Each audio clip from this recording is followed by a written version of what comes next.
रहिए और लॉकडाउन को प्रॉपर फॉलो कीजिए। आज का जो टॉपिक है, बेसिकली टॉपिक नहीं है बच्चों, आज का जो मैं लेक्चर लेकर आया हूं वो एक न्यू स्टार्टिंग है, एक न्यू एक्ट की स्टार्टिंग है, that is sale of goods act. तो सीए फाउंडेशन लेवल पर या सीएस फाउंडेशन लेवल पर इसे बोलते हैं सोगा।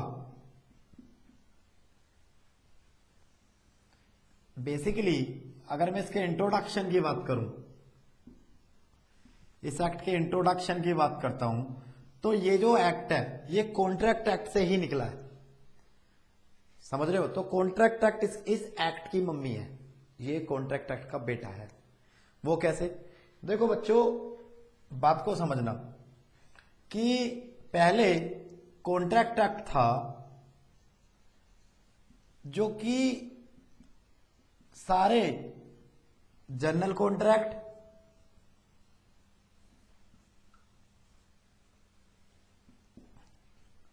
सेल और पार्टनरशिप, तीनों को कौन सा एक्ट कवर करता था? Contract act.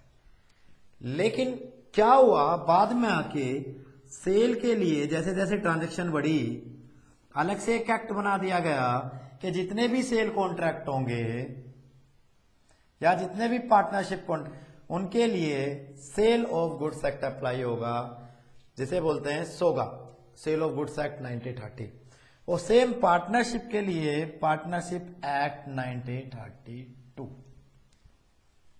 और जनरल कॉन्ट्रैक्ट के लिए, चाहे वो कॉन्ट्रैक्ट फर्स्ट हो या कॉन्ट्रैक्ट सेकंड हो, आज भी कॉन्ट्रैक्ट एक्ट 1872 है।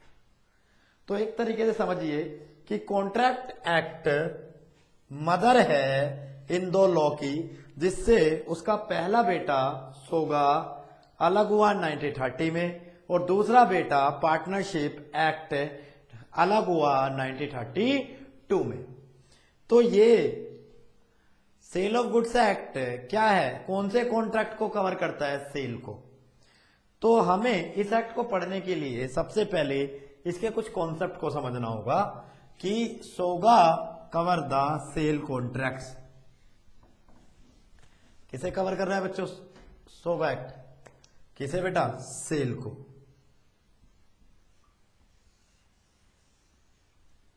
सेल ऑफ गुड्स, किसकी सेल? गुड्स की सेल। तो यहां पर आपको जैसे नाम से ही क्लियर हो रहा है, सबसे पहले मुझे समझना होगा what do mean by sale. Sale का मतलब क्या है इस एक्ट के अकॉर्डिंग, समझ रहे हो बच्चों? और what do mean bye goods, ये दो चीजें मुझे बिल्कुल प्रॉपरली क्लियर होनी चाहिए कि सेल का मतलब क्या है और गुड्स का मतलब क्या है। क्योंकि ये जो एक्ट है ये अप्लाई हो रहा है सेल ऑफ गुड्स। किसकी सेल पर बेटा? गुड्स की सेल पर। तो आपको तो ये बिल्कुल क्लियर होना चाहिए कि क्या क्या चीजें हैं जो सेल में आती हैं और उनका मतलब क्या है। तो आप इसी सिस्टम से पढ़ते चले जाइए, आपको धीरे धीरे धीरे धीरे कॉन्सेप्ट क्लियर होता चला जाएगा। तो आज का जो पहली चीज, ये जो हमारा सोगा जो कवर कर रहा है, हमें क्या क्या समझना पड़ेगा बेटा? बेसिकली क्या क्या कवर करना पड़ेगा सोगा में? लिखते जाइए बेटा। हमें कवर करना पड़ेगी पहली चीज मीनिंग ऑफ सेल, या ये समझ लीजिए मुझे सेल समझनी पड़ेगी। सेल में मुझे उसका मीनिंग प्लस एसेंशियल।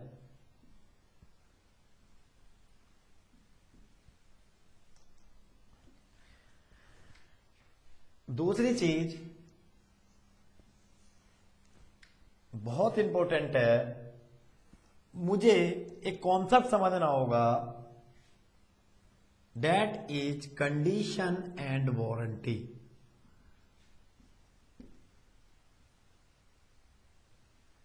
सर बहुत सारा बीच में आप जितना आप सोच रहे हो और जो आपकी बुक में लिखा हुआ है सब चीजें एसेंशियल में कवर हो जाएंगी। मैं अभी आप डिस्कस करूंगा आपसे, ठीक है? तो अगर मैं आपसे वैसे पूछूं एसेंशियल ऑफ सेल में क्या क्या आता है बच्चों? गुड्स होना चाहिए, डिलीवरी होनी चाहिए, प्राइस होना चाहिए,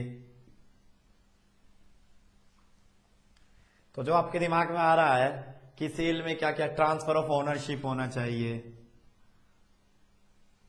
जिसे ट्रांसफर ऑफ प्रॉपर्टी बोलते हैं, मालिकाना हक, तो ये चीज क्या मानी गई है, क्या मानी गई है बेटा, एसेंशियल ऑफ सेल। दो पार्टी होनी चाहिए, लाइक बायर एंड सेलर। समझे बच्चों? तो ये सब चीजें जो आपकी बुक्स में आपके सामने है वो सब किस में आ जाएंगी, एसेंशियल ऑफ सेल में। देन आप एक अच्छा कॉन्सेप्ट पढ़ेंगे, that is conditions and warranty. फिर एक आप इसमें डॉक्ट्राइन पढ़ेंगे जो बहुत इंपॉर्टेंट डॉक्ट्राइन है, nemo dat quod non habet, कि केवल गुड्स का ओनर ही ओनरशिप ट्रांसफर कर सकता है। A person who is non owner can transfer the title, but उसकी कुछ एक्सेप्शंस भी हैं। अगली आप इसमें एक बहुत अच्छी चीज पढ़ेंगे, doctrine of caveat एम्पटर।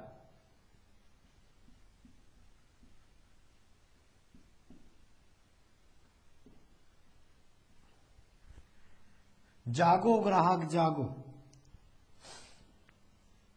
Seller is not responsible. Buyer की ड्यूटी है कि माल खरीदने से पहले अच्छी तरह जांच पड़ताल कर ले। आगे फैशन के दौर में गारंटी की इच्छा ना करें, आप सामान को अच्छी तरीके से इंक्वायरी और इन्वेस्टिगेशन कर ही देखें, इंस्पेक्ट करें। यानी कि it is a duty of the buyer to inspect the goods before the purchase the goods. Okay, फिर यहां पर आप एक अनपेड सेलर, जो बहुत इंपॉर्टेंट टॉपिक है, और लास्ट टॉपिक आप इसमें कवर करेंगे, ऑक्शन सेल।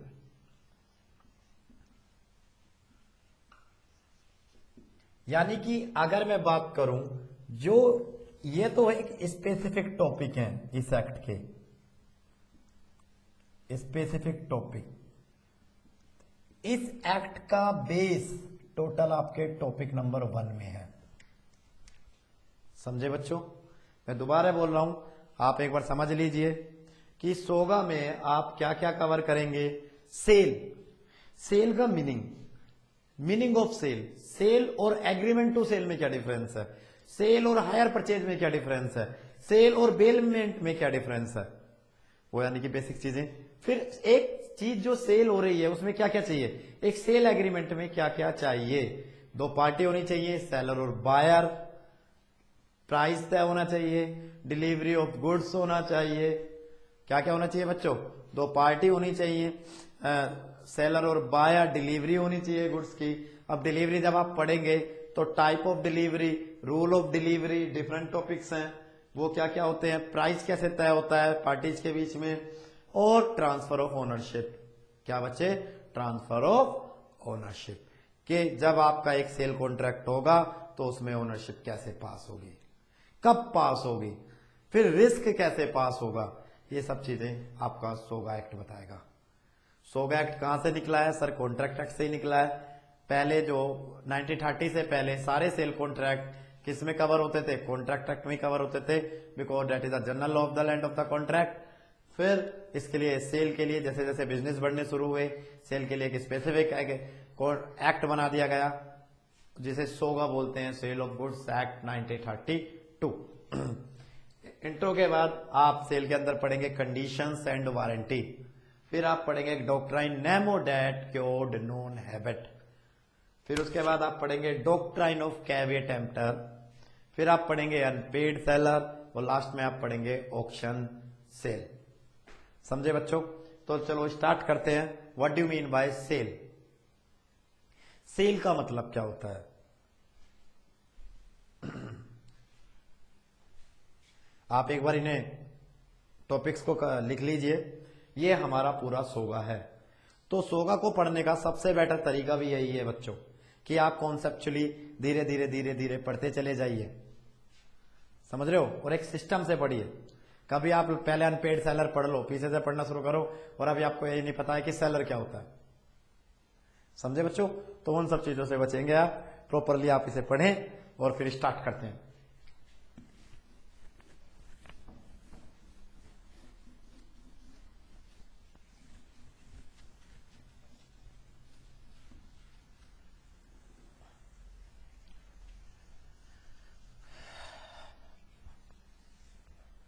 तो बच्चों स्टार्ट करते हैं। मीनिंग सबसे पहले स्टार्ट करते हैं, सेल क्या होती है बच्चों, जरा ढंग से समझना।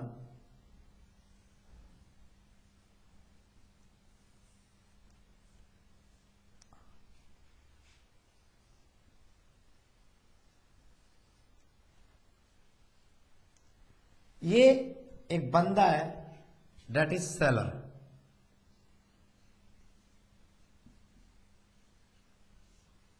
या एग्री टू सेल।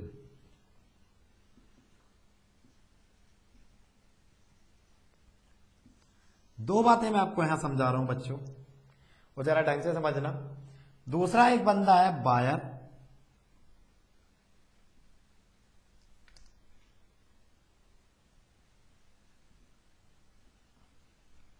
या पर्सन एग्री टू बाय।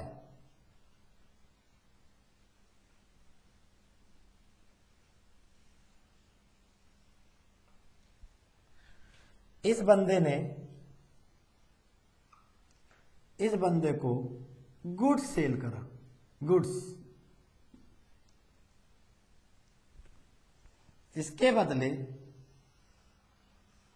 इस वाले बंदे ने कैश दिया, कैश ओनली, कंसिडरेशन, काइंड नहीं। अगर ये गुड्स के बदले गुड्स दे देता तो चीज बेटा बार्टर बन जाती, सेल नहीं होती। एक बात समझ में आ गई? तो सेल में सबसे बड़ी चीज क्या होती है कि कंसिडरेशन इन कैश ओनली, समझे? अब अगर ऐसा हो गया तो सेल, या केवल अभी इन्होंने एग्री किया है कि फ्यूचर में हम ऐसा करेंगे, तो ये एग्रीमेंट टू सेल। मतलब समझे? यानी कि सेल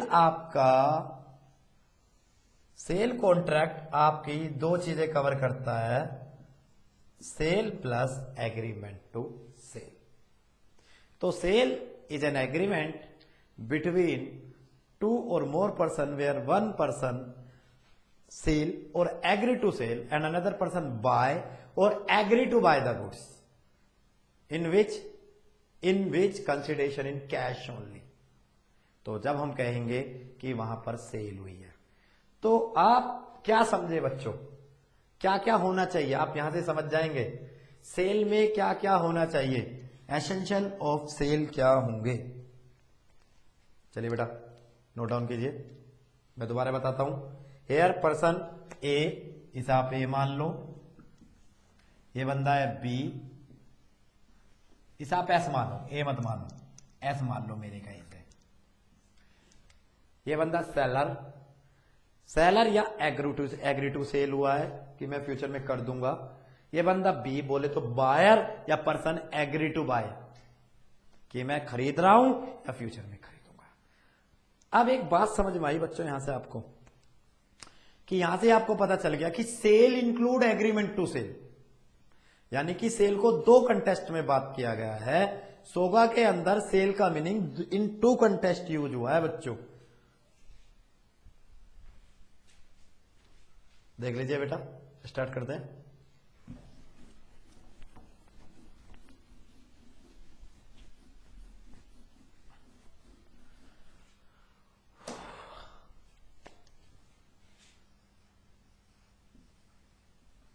सोगा के अंदर इसको बोलते हैं सेल, हाँ, और सेल को या दो तरीके से कवर किया गया, प्लस सेल और एग्रीमेंट टू सेल।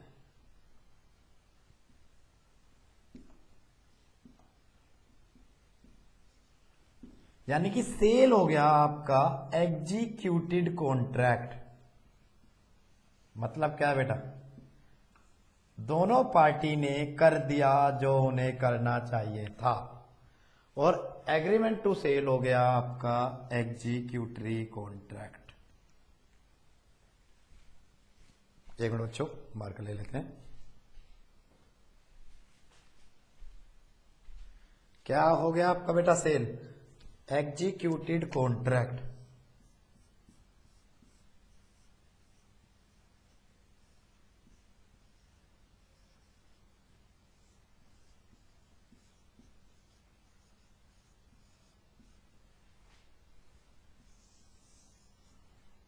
और ये आपका कैसा कॉन्ट्रैक्ट हो गया बेटा? एग्जीक्यूटरी।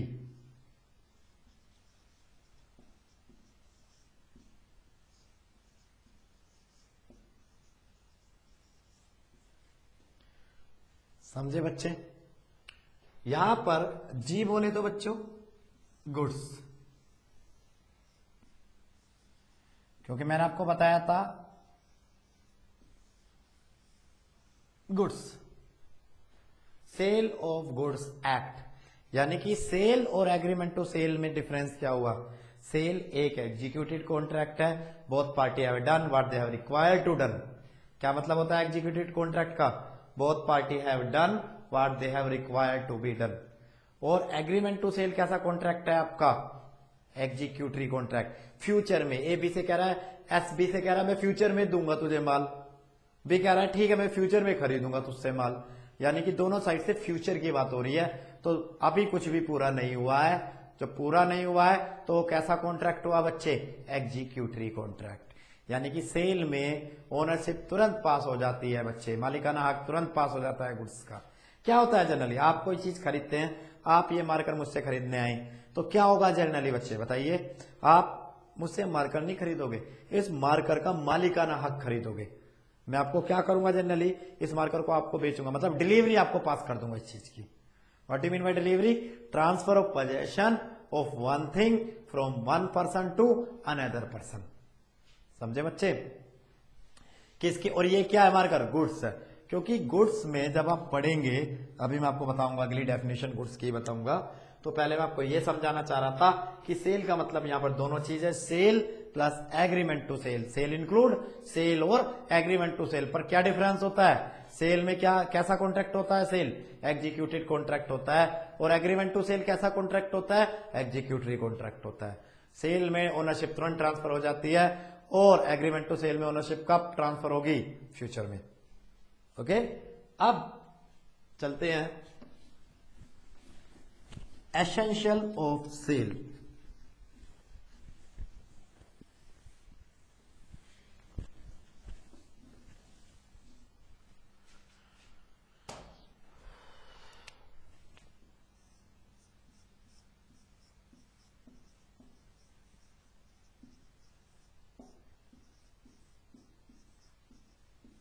पहला, टू पार्टीज होनी चाहिए बच्चे,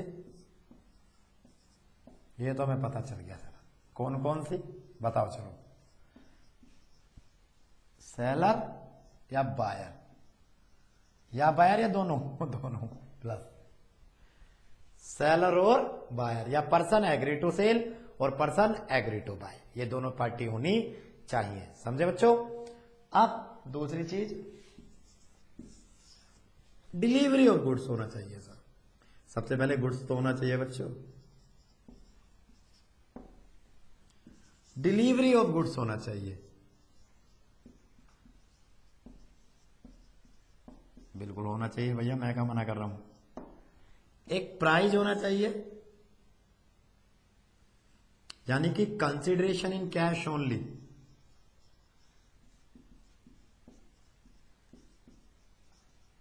कंसिडरेशन का मतलब क्या है? प्राइस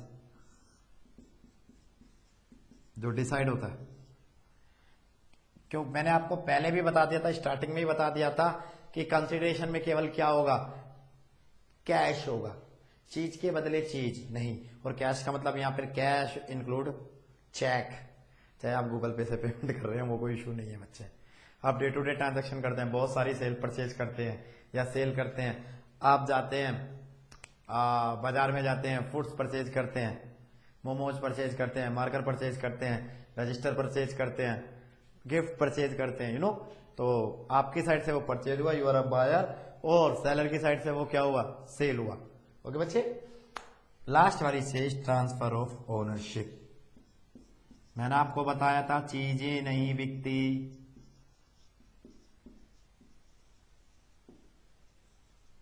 बेटा ये समझना बहुत ज्यादा जरूरी है। Essential of sale, essential of sale. मैंने बताया चीजें नहीं बिकती, चीजों के मालिकाना हक ट्रांसफर होते हैं। आप जैसे ही अभी मैंने बोला ना, अभी मैं जो है इस चेयर का ओनर हूं, इस चेयर का ओनर हूं, ये साइड में रखी हुई है, आपको नहीं दिखाई देगी कैमरे के अंदर, ठीक है। इस चेयर का ओनर हूं, तो आप मुझसे चेयर खरीदने आते हैं। अब तक मैं ओनर हूं, मीन्स ओनरशिप मेरे पास है, मालिकाना हक मेरे पास है। यहां पर जो प्रॉपर्टी वर्ड यूज बोला गया, ओनरशिप और प्रॉपर्टी, मालिकाना हक को बोला गया है, मेरे पास है बच्चों। लेकिन जैसे ही आपने चीज मुझसे परचेज कर ली तो मैं इसकी ओनरशिप आपके पास कर दूंगा। यानी कि आपने क्या खरीदा है पैसे देकर, इसका मालिकाना हक। ये बातें बहुत समझ लेना बेटा। क्या खरीदा है आपने पैसे देकर, कुर्सी या कुर्सी का मालिकाना हक, कुर्सी का मालिकाना हक। ओके, इधर क्लियर। हम राइट्स खरीदते हैं। तो जब आप गुड्स पढ़ेंगे तो गुड्स में आपको दो चीजें मैं आपको बता दूंगा, गुड्स की डेफिनेशन और गुड्स के टाइप्स। सेम जब आप डिलीवरी पढ़ेंगे, बहुत इंपॉर्टेंट चीज, डिलीवरी का मीनिंग, डिलीवरी का टाइप्स, कितने तरीके की डिलीवरी और डिलीवरी के रूल्स। तीन चीजें आपको डिलीवरी में पढ़नी है। कौन कौन सी बच्चे? डिलीवरी में क्या क्या पढ़नी है आपको? डिलीवरी का मीनिंग, डिलीवरी के टाइप्स और डिलीवरी के rules. Consideration in cash only. तो बेटा इसे बोलते हैं सेल के 5 पांडव। सेल के 5 पांडव, यानी कि अगर 5 पांडव हैं, यानी कि सेल के 5 एलिमेंट, सेल के 5 एलिमेंट, 5 याद रहेंगे। 5 चीज आपको लिखनी है। अगर कोई एग्जाम में पूछे तो बताइए सेल में सबसे पहली चीज क्या होनी चाहिए बच्चों? 2 पार्टीज होनी चाहिए सर, सेलर और बायर, या पर्सन एग्री टू सेल या person agree to buy. Goods होना चाहिए। तीसरा डिलीवरी ऑफ गुड्स होना चाहिए। Transfer of possession of one thing from one person to another person. कब्जा भी तो आप लेते हो, यानी कि 2 चीजें समझ लो। जब भी आप कोई चीज खरीदते हो 2 चीजें अपनी पक्की करते हो, एक कब्जा और एक मालिकाना हक। यानी कि सेलर से बायर की तरफ क्या आते हैं? 2 चीजें। बताओ बच्चा, कौन सी 2 चीजें आती हैं? एक तो क्या? कब्जा, मालिकाना हक।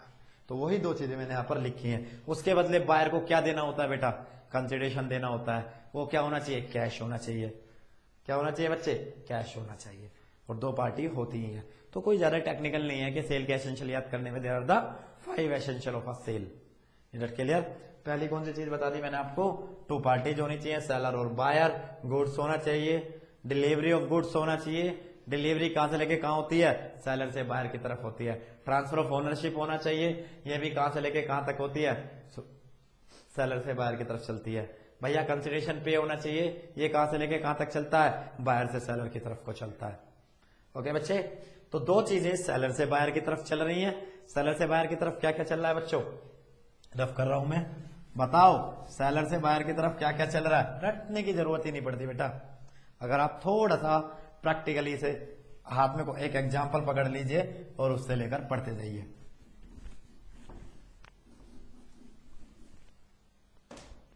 क्या चलता है बच्चों सेलर से बायर की तरफ? बताओ। ये मैंने सेलर लिख दिया, ये मैंने बायर लिख दिया। चला दो जी। 2 चीजें चलती हैं सर, डिलीवरी ऑफ गुड्स, भैया कब्जा, डिलीवरी ऑफ गुड्स क्या बोलते हैं इसे? कब्जा, पोजेशन, यही तो होता है। और दूसरी चीज क्या चलती है सेलर से बायर की तरफ बच्चों?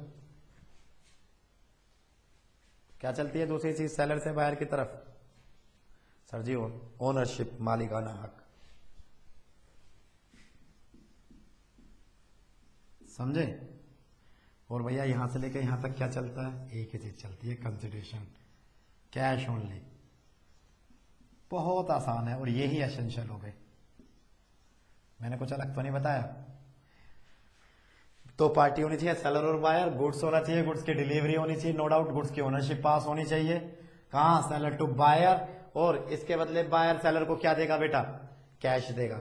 काइंड देगा तो वो क्या हो जाएगा? बार्टर। स्कूटर के बदले स्कूटर क्या हो गया? बार्टर। स्कूटर के बदले मोटरसाइकिल, बार्टर। स्कूटर के बदले पैसे, परचेज, सेल परचेज। ओके, तो आपको ये बात स्पेशल ध्यान रखनी है कि एसेंशियल ऑफ सेल क्या क्या होते हैं। तो सबसे पहले मैं गुड्स की बात करता हूं।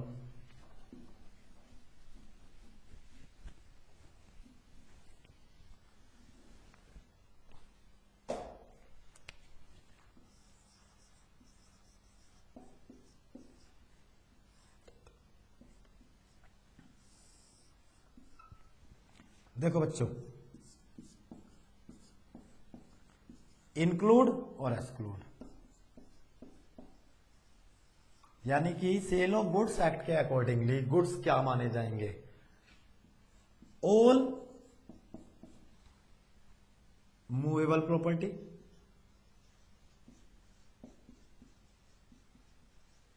जैसे मार्कर है मूवेबल प्रॉपर्टी है, इसे गुड्स माने जाएंगे। टीवी है, फ्रिज है, all movable property plus standing timbers,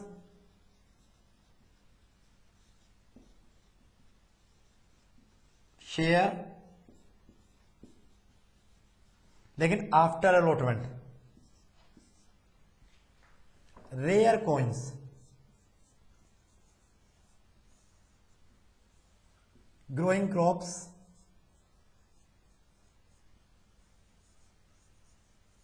या कोई भी चीज जो कि अटैच विथ लैंड है, अटैच विथ अर्थ है।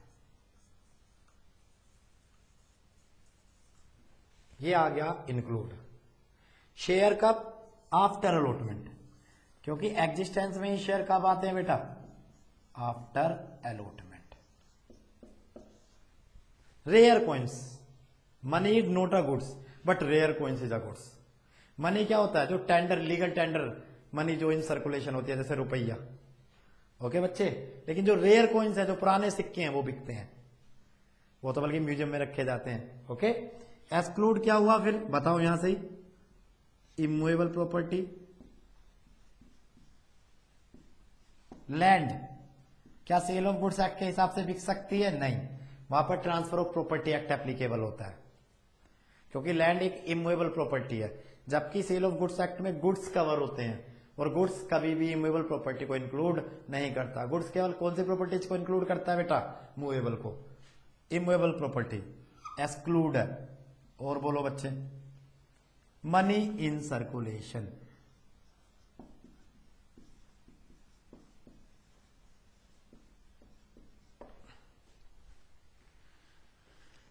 पैसे, क्योंकि पैसा जो होता है, जो मनी इन सर्कुलेशन होता है, जो वो क्या होता है बच्चों? क्या होता है वो तो एक चीज खरीदने का जरिया होता है, मीडियम होता है। आप उसे कैसे गुड्स मान सकते हो? हाँ, जो रेयर कॉइन्स है उन्हें गुड्स माना गया है, क्योंकि वो लीगल टेंडर नहीं है, वो तो रेयर्स है, रेयर टू रेयर केसेस में लोगों के पास मिले हुए हैं, और वो बिकते हैं, लोग बाग शौकीन होते हैं रेयर चीजों के। तो मैं दोबारा आपसे बोल रहा हूं, सोगा के अंदर जो गुड्स की डेफिनेशन कवर है, उसमें इंक्लूड क्या क्या है? सारी movable property. Movable property like what? अगर मैं एक अपने इस रूम का एक रूम, तो पंखा हुआ, चेयर हुई, टेबल हुआ, लैपटॉप हुआ, ये सारी चीज मूवेबल प्रॉपर्टी होती हैं। तो क्या इनके ऊपर sale of goods act apply होगा? डेफिनेटली, जब आप इन्हें सेल करेंगे तो डेफिनेटली अप्लाई होगा। स्टैंडिंग टिम्बर्स, नो डाउट, जो पेड़ बिकते हैं। शेयर जानते हो ना? शेयर अच्छी तरीके से जवाब तो एप्लीकेशन बनी, लेकिन शेयर को गुड्स कब माना गया है बेटा? कब माना गया है शेयर को गुड्स? आफ्टर अलॉटमेंट, क्योंकि उससे पहले तो वो एग्जिस्टेंस में आते ही नहीं है। रेयर कॉइन्स मैंने अभी आपको बता दिया। ग्रोइंग क्रॉप्स, या कोई भी चीज जो कि अटैच विद द अर्थ है, उसे गुड्स के डेफिनेशन में रखा गया है। किस किस चीज को एक्सक्लूड किया गया है? यानी कि ये चीज हमारी नेगेटिव, जिन्हें गुड्स नहीं माना गया। और इंक्लूड को मैं क्या बोल सकता हूं? पॉजिटिव, जिन्हें गुड्स माना गया। किन्हें क्या क्या चीज एक्सक्लूड की गई आपकी बेटा?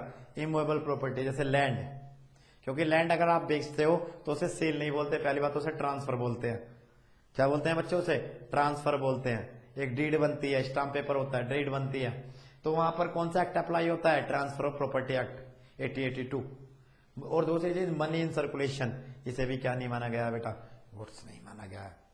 तो ये था किन्हें सबसे पहले इंपॉर्टेंट चीज, सोगा अप्लाई ही किस पे होगा? Sale of goods act. तो ये वो डेफिनेशन है जो कि ये बताएगी कि इस चीज पर सोगा अप्लाई होगा या नहीं होगा। समझे बच्चे? एक बार आप समझ लीजिए, इंक्लूड को मैंने बोल दिया है पॉजिटिव, यानी कि जिन पर सोगा अप्लाई होगा, और जिन एक्सक्लूड का मतलब क्या है? नेगेटिव, जिन पर सोगा अप्लाई नहीं होगा।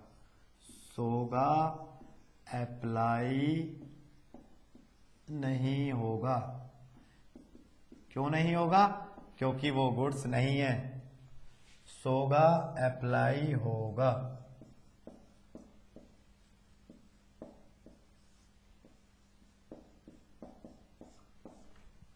समझे बच्चे? तो it is a definition of the goods under sale of goods act. चलते बजा, एक बार आप प्लीज इसे देखिए, कवर कीजिए।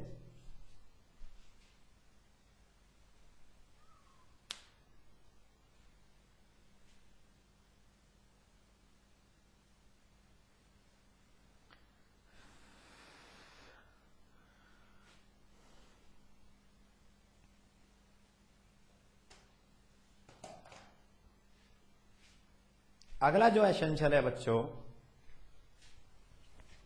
सेल का, वो है आपका डिलीवरी। क्या है बच्चों? डिलीवरी।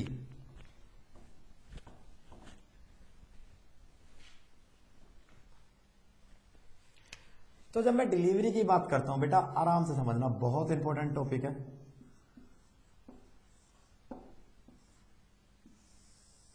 तो मुझे इसकी 3 चीज समझनी होती है। डिलीवरी का मीनिंग, डिलीवरी का टाइप, कब्जा कैसे दिया जाता है, और डिलीवरी के रूल्स। ड्यूटी ऑफ डिलीवरी किसकी होगी? तो ये चीजें बेटा, दूसरा जो एसेंशियल मानता हूं मैं, सेल के अंदर एक प्रॉपर सेल के लिए, प्रॉपर सेल कॉन्ट्रैक्ट के लिए, उसे मानता हूं बेटा डिलीवरी को। It clear? तो what do mean by delivery? Delivery का मतलब क्या है बेटा? आप नोटिंग कर लीजिए। ट्रांसफर ऑफ ओनरशिप, गलत, ट्रांसफर ऑफ पोजेशन, ओनरशिप नहीं, of goods from one person to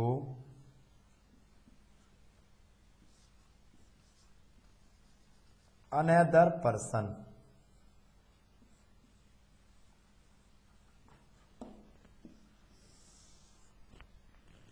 delivery का meaning transfer of possession of goods from one person to another person.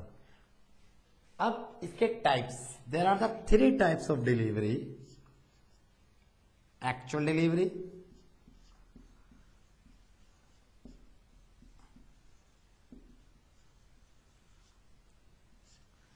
Symbolic delivery,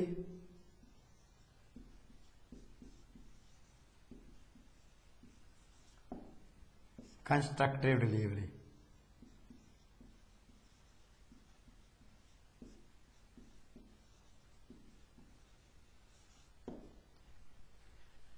There are the 3 types of the delivery बच्चों। One is a actual delivery, another is a symbolic delivery, और तीसरी आपकी delivery हुई constructive delivery. Actual delivery क्या होती है?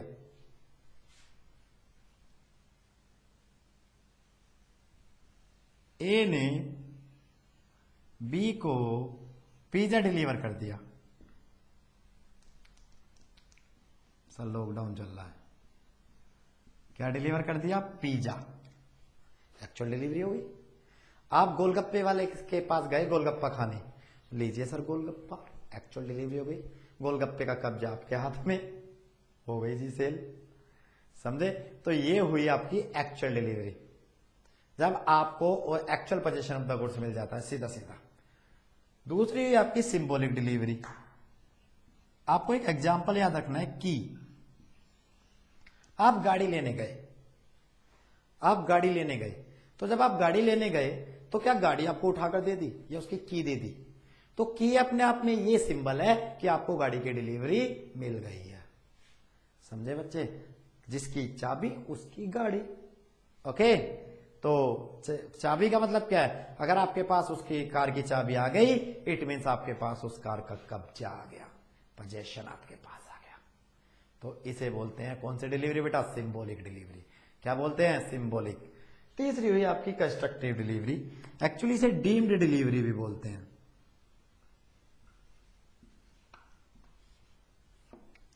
क्या बोलते हैं बच्चों? Deemed delivery. आप किसी ने जो है पोर्ट पर माल मंगाया, पोर्ट पर माल मंगा के रख रखा है और आपको ले जाकर उस वेयर हाउस में बैठा दिया कि जी अब ये माल आपका है, वहीं के वहीं आप यहां से कैरी कीजिए, माल उठाकर नहीं दिया, तो बताना ये कैसी डिलीवरी हुई?